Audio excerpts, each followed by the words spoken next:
दीदीच्या घराचं काम तर पूर्ण झालेलं, पण दीदीचं आणि माझा घर समोरासमोर असल्यामुळे ना माझ्या घराची थोडीफार डागडुगी आमका करूचीच लागली.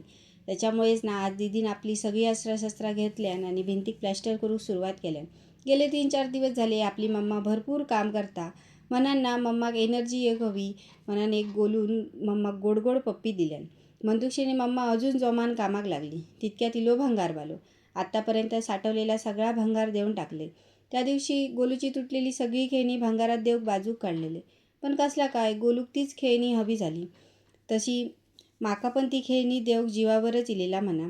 गोलूचो काका भंगार घेऊन खाली गेलो तर गोलून घरात खाली जाऊच्यासाठी धुमशान घातल्यान.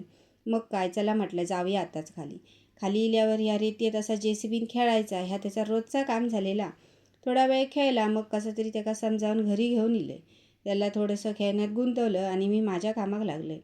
जास्त काय नाही, नजरेसमोर दिसणारं फक्त साफ करून घेत होते. त्याच्यात येता ह्या बाथरूम. निरमाचा पाणी केलं आणि काथ्यान कचाकचा घासून धुवून काढले. आणि काय पण म्हणा हा कार्यक्रम असतो फक्त 3 ते 4 तासाचो. पण त्या कार्यक्रमाची तयारी 8-15 दिवस आधीच चालू होता.